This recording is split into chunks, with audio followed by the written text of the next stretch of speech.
Hello friends, हमारे इस YouTube channel पर आपका हार्दिक स्वागत है। आज जो कहानी हम आपके लिए लेकर आए हैं वो बहुत ही इंटरेस्टिंग है और वो कहानी एक ऐसे शातिर चोर की है जिसके बारे में आपने पहले कभी सुना नहीं होगा। दोस्तों, वो चोर चोरी करते करते करोड़पति बन गया और जब पुलिस के वो हत्थे चढ़ा तो सिर्फ पुलिस ही नहीं बल्कि उसके परिवार वाले, उसके ख़ानदान वाले, उसके तमाम रिश्तेदार हैरान और परेशान रहे। इस दुनिया में बड़े कमाल कमाल के लोग हैं और अभी तक की हम बात करें तो मुझे लगता है कि बंटी चोर का नाम सबसे ऊपर आता है। शायद आपने भी उसका नाम ज़रूर सुना होगा। बंटी चोर इतना शातिर क्यों है, ये अपने आप में एक बहुत बड़ा सवाल है, क्योंकि उसका कॉन्फिडेंस लेवल बहुत हाई है। आप किसी भी टॉपिक पर उससे बात कर लीजिए, कोई झिझक नहीं, कोई शर्म नहीं और कॉन्फिडेंस बहुत हाई लेवल का। बंटी चोर इसीलिए अपने पेशे में इतना सक्सेसफुल रहा है। उसकी चोरी करने की अदा ऐसी गजब की और निराली होती थी कि चोरी जिसके घर में हो रही है, जिसे लूटा जा रहा है, उसे भी एहसास नहीं होता था और उसे भनक तक नहीं लगती थी कि उसके घर में चोरी हो रही है या उसको लूटा जा रहा है। फिर इसके बाद एक नाम और आता है, वो भी चोर है, बल्कि उसको ठग कहेंगे। वो ठग था जो ठगी करते करते एक दिन कोर्ट में पहुंच गया और काफ़ी दिनों तक वो कोर्ट में जज बनकर जज की कुर्सी पर बैठा रहा और फैसले सुनाता रहा। बहुत सारे लोगों को उसने बेल दी और बहुत सारे लोगों की बेल खारिज कर दी। वो भी एक बहुत ही अजीब कैरेक्टर था। आने वाले दिनों में हम इन दोनों की यानी बंटी चोर की और इस जज की कुर्सी पर बैठे एक ठग की कहानी जरूर सुनाएंगे। एक अभी हाल में दिल्ली में एक चोर पकड़ा गया था जिसने करीब 25,000 के आसपास गाड़ियां चुरा ली थी, लेकिन कभी पकड़ा नहीं गया क्योंकि उसका भी तरीका बहुत अजीब और हैरत अंगेज था, जिसकी वजह से वो कभी पकड़ा नहीं गया। और इसी लाइन में आज की कहानी एक ऐसे चोर की है जिसके बारे में जब असलियत सामने आई तो पुलिस तो छोड़ो, उसकी फैमिली, उसके परिवार वाले भी हैरान और परेशान रह गए। उसकी फैमिली ने कहा कि ये तो हो ही नहीं सकता, इतना अच्छा बच्चा है हमारा, इतने सालों से इतना अच्छा बिजनेस कर रहा है और ये तो चोरी कर ही नहीं सकता, ये बुरा काम तो किसी भी हालत में कर ही नहीं सकता। क्योंकि घर में उसने सभी को ये बता रखा था कि उसका पार्किंग का ठेका है और उसका अपना होटल है, कारोबार चारों तरफ फैला हुआ है, लेकिन वो एक चोर है और चोरी के पैसे से प्रॉपर्टी बना रहा है। ये उसकी फैमिली और पुलिस तक को पता नहीं था। और ये कहानी है मनोज चौबे नाम के एक शख्स की, आज के दौर के सबसे बड़े शातिर चोर की। मनोज चौबे यूपी के सिद्धार्थ नगर का रहने वाला है। वो दिल्ली आया था बहुत पहले, करीब 25 साल पहले। दिल्ली में छोटे मोटे काम किया करता था। उसके बाद उसने दिल्ली के एक थाने में एक कैंटीन खोली और उस कैंटीन में वो अपना काम करता था। धीरे धीरे पता चला कि दिल्ली पुलिस स्टेशन के अंदर से ही चोरी कर ली। अब बताइए, थाने के अंदर से जब किसी इंसान की ऐसे कारोबार की शुरुआत हो तो आगे चलकर वो क्या हाल करेगा। तो मनोज चौबे ने पहला हाथ मारा थाने के अंदर कैंटीन में काम करते करते और धीरे धीरे उसकी बात पुलिस तक पहुंची और चोरी पकड़ी गई। पुलिस को ज़्यादा मेहनत भी नहीं करनी पड़ी। थाने के अंदर कैंटीन थी, कैंटीन से उसे पकड़ कर लाए और थाने में बैठा लिया और लॉकअप में डाल दिया। केस बनाया और कोर्ट में पेश कर दिया और वो उसके बाद जेल चला गया। कुछ महीने बाद मनोज चौबे जेल से फिर छूट गया। दिल्ली में आने के बाद उसकी ये पहली चोरी थी। अब उसे लगा कि यहाँ तो पकड़ा गया और इसमें गलती मेरी ही थी कि मैंने थाने के अंदर ही चोरी कर डाली। अब उसने सोच लिया कि ये गलती अब दोबारा कभी नहीं होगी, लेकिन उसने अपने मन ही मन में कहा कि ये चोरी का धंधा है बहुत अच्छा, ये बिल्कुल ठीक धंधा है। तो अब उसने अपना दिमाग लगाना शुरू किया। फिर उसने कहा कि चोरी का एक बड़ा आसान तरीका निकाला जाए कि किस तरह से बड़ी आसानी से चोरी की जाए, पैसे भी हाथ लगे, सामान भी हाथ लगे और जल्दी जल्दी माला माल हो जाए। उसने सोचा कि उन जगहों पर, उन घरों में, उन कोठियों में, उन दुकानों में चोरी नहीं करनी है जहाँ पर लोग रहते हैं। तो फिर कहाँ करें, कहाँ पर जाएं चोरी करने के लिए। चोरी करनी तो बहुत ज़रूरी है।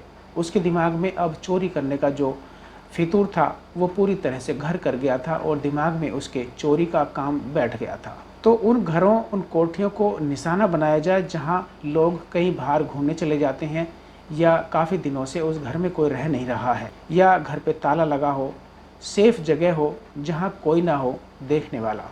अब वो ऐसी जगहों की तलाश में लग गया। इसके बाद उसने दिल्ली के अलग अलग इलाकों में ऐसी कोठियों और घरों को निशाना बनाना शुरू किया जहाँ पर ताला लगा होता था। वह दिन में जाता, रैकी करता, देखता किस किस कोठी में सन्नाटा है। ताले अब कई कोठी में अंदर या बाहर से लगे होते हैं। आजकल गेट भी ऐसे लगे हुए हैं कि पता ही नहीं चलता कि उनके अंदर ताला लगा भी है या नहीं।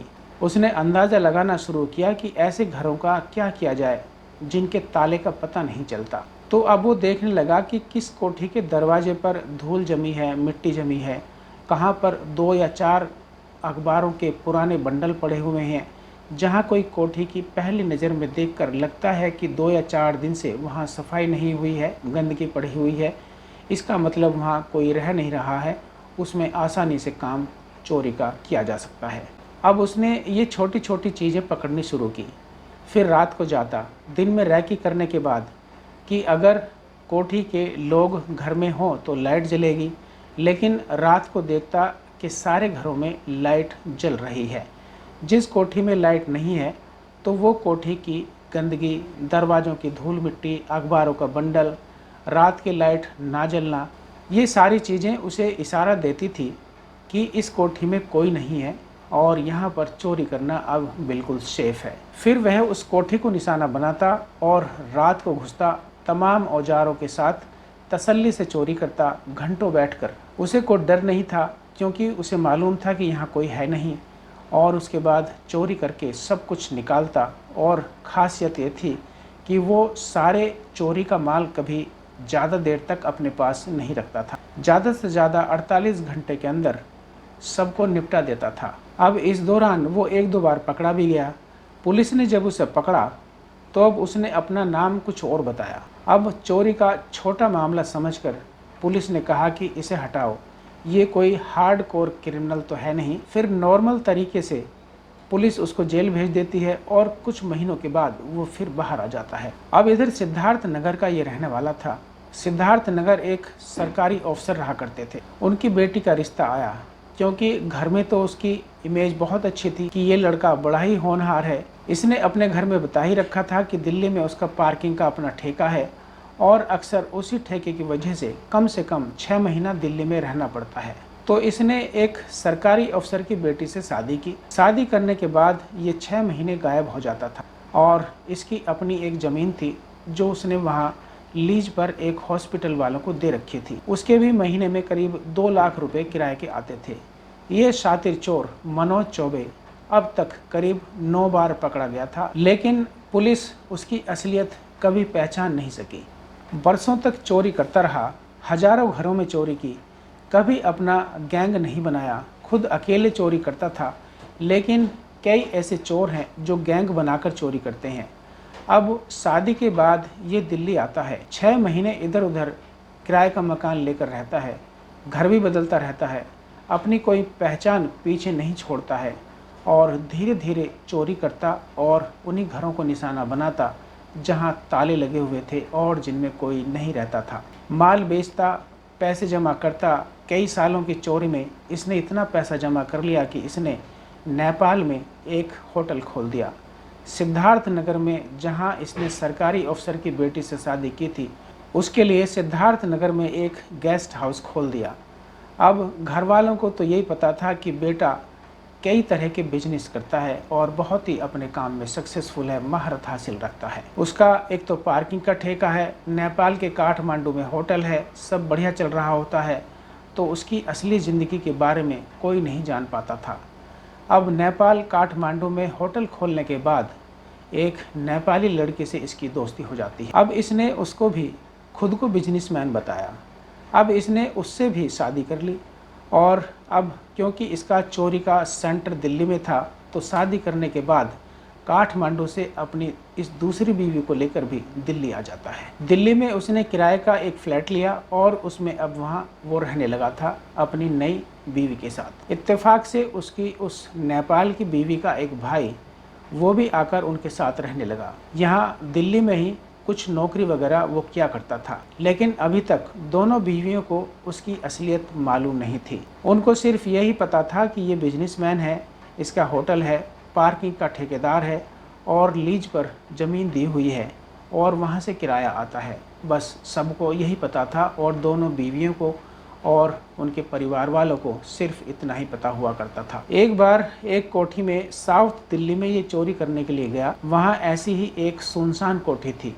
अंदर घुसा तो वहाँ जाने के बाद किसी चीज़ से जब ये दरवाज़ा और सारी चीज़ें तोड़ रहा था तो इसे चोट लग गई और चोट ऐसी लगी कि बहुत सारा खून बहने लगा। खून देखकर ये घबरा गया। इसके बाद ये बेहोश हो गया।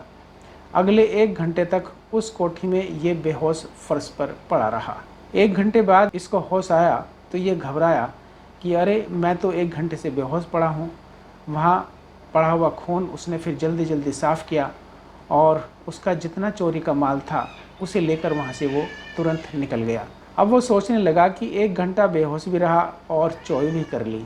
ये बड़ी कमाल की चोरी थी। अब क्या हुआ कि उस कोठी के लोग नेक्स्ट डे घर पहुँचे तो उन्होंने देखा कि कोठी साफ, सारी कीमती चीज़ें गायब। मकान मालिक रसूख वाले और असरदार लोग थे। उन्होंने फ़ौरन पुलिस से कंप्लेन की तो अब पुलिस अपनी जांच शुरू कर देती है। जांच शुरू की तो देखा कि सीसीटीवी कैमरे में एक शख्स जा रहा है और उसके हाथ में काफ़ी सारा सामान था।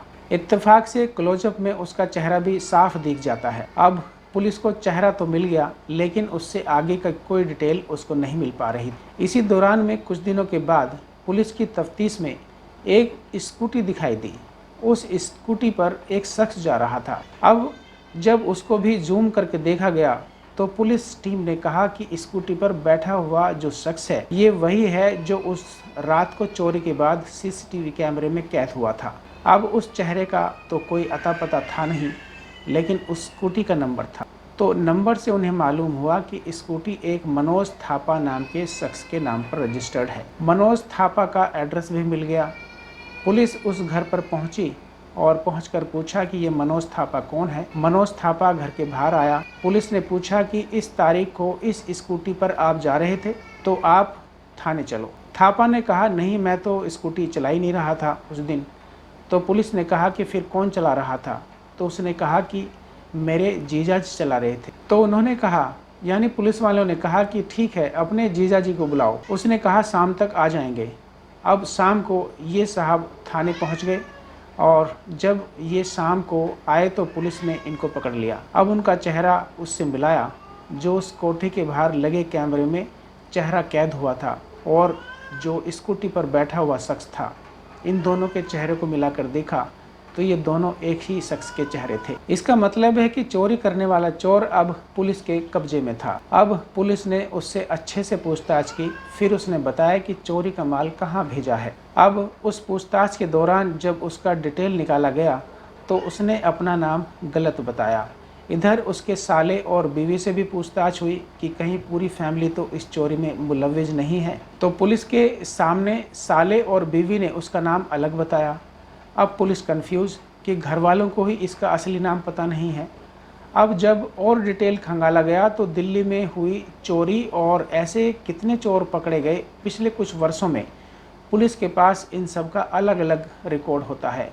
तो कई थानों में इसका चेहरा रजिस्टर में मौजूद था लेकिन हर फोटो के साथ नाम अलग अलग था। फिर पता चला कि ये 9 बार पकड़ा जा चुका है और कुछ महीनों में बाहर आ जाता है, लेकिन 9 के 9 बार अलग अलग नामों से ये पकड़ा गया और अलग अलग नामों से जेल भी गया। अब ये फिर पकड़ा गया तो इसका नाम कुछ और है।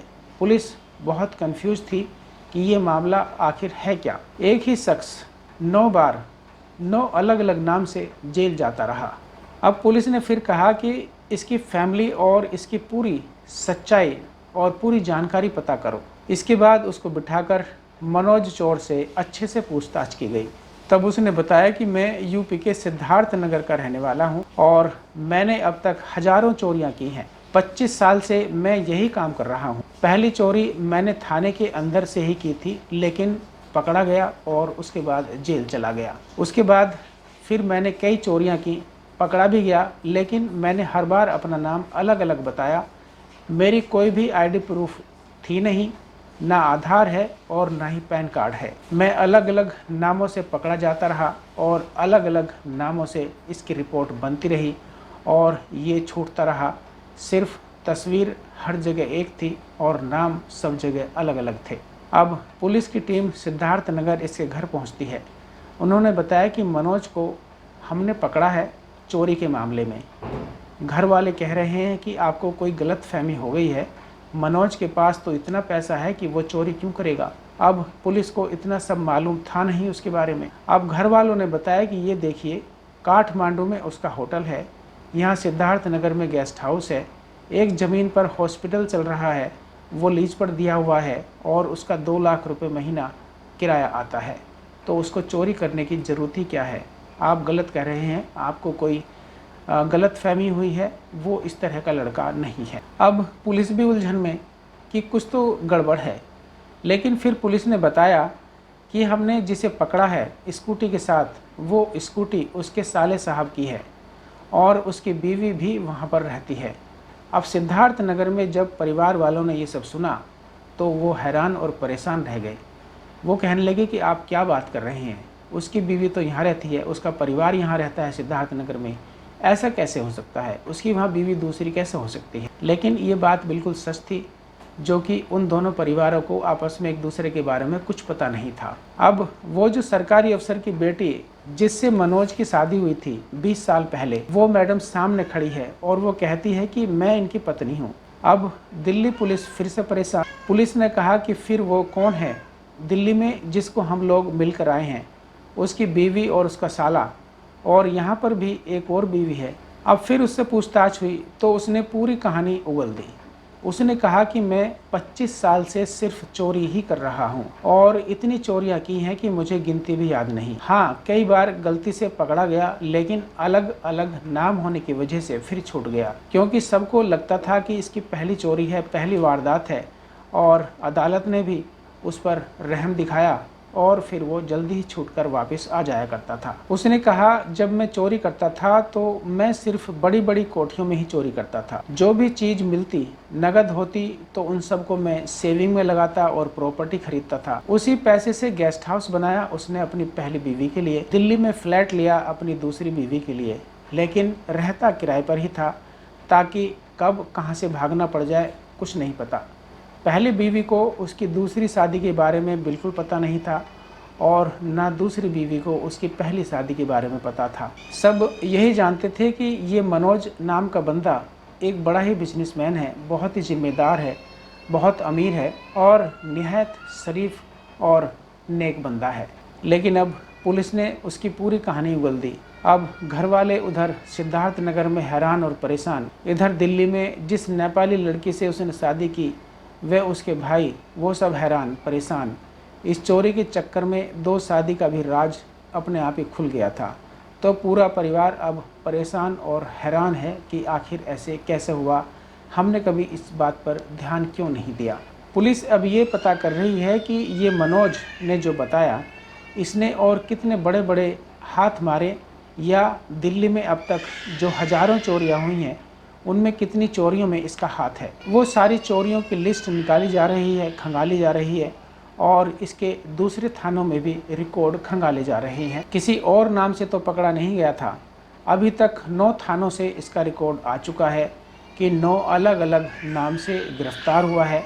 इसके अलावा भी हो सकता है, क्योंकि लंबा वक्त है, करीब 25 साल से ये सिर्फ चोरी ही कर रहा है और दूसरे थानों में भी इसका रिकॉर्ड हो सकता है अलग किसी नाम से। बिल्कुल कम उम्र में यहाँ दिल्ली ये आया था, तो फिलहाल ये दिल्ली पुलिस का मेहमान है और पुलिस इससे पूछताछ अपने तरीके से कर रही है। और दिल्ली में उन कोठियों या घरों में होने वाली चोरी जिनमें ताले पड़े थे, घर के लोग बाहर थे, ऐसी चोरियों की पूरी लिस्ट खंगाली जा रही है और निकाली जा रही है, और इसके बाद आगे की तफ्तीश अभी भी जारी है। ये तो कहानी का एक पहलू है, लेकिन सच्चाई सामने आने के बाद अब दोनों घरों में तूफान आ गया है। एक सिद्धार्थ नगर में जहाँ पर पहली पत्नी रहती है, और एक दिल्ली में जहाँ पर उसकी दूसरी नेपाली पत्नी रहती है। ये दोनों परिवार अब इसके पीछे पड़े हुए हैं कि पुलिस से कब ये छूट कर आए और कब हम अब इससे निपटे। मनोज अब पहली बार आया है कानून और रिश्तों के नीचे। अभी मालूम नहीं मनोज को कितनी सज़ा होगी, लेकिन सज़ा जैसे ही पूरी होगी तो फिर परिवार वाले भी निपटने की तैयारी कर रहे हैं। तो देखिए इस चोर का आगे क्या होता है। लेकिन जिस तरीके से इसने इतनी सारी चोरियां की, इतने नाम बदल बदल कर पूरी दिल्ली को एक तरह से इसने बेवकूफ़ बनाया, इसके काम करने के तरीके को लेकर खुद पुलिस इस पर स्टडी भी कर रही है ताकि फ्यूचर में ऐसे माइंडसेट वाले चोर को आसानी से पकड़ा जा सके, बारीकी से ऐसे चोर को समझा जा सके ताकि आगे होने वाली चोरियों को रोका जा सके। तो ये थी आज एक बहुत ही शातिर चोर की कहानी। शायद आपने ऐसी कहानी ऐसे शातिर चोर की कभी सुनी नहीं होगी। दास्तान जुर्म अभी बाकी है। हम जल्दी फिर लौटेंगे एक और नई कहानी के साथ। तब तक आप अपना और अपनों का ख्याल रखें। हमारी ये कहानी आपको अच्छी लगी हो तो हमारे इस चैनल को सब्सक्राइब करें, वीडियो को लाइक और शेयर करें। नीचे कमेंट बॉक्स में अपनी राय और सुझाव ज़रूर दें। बहुत बहुत धन्यवाद।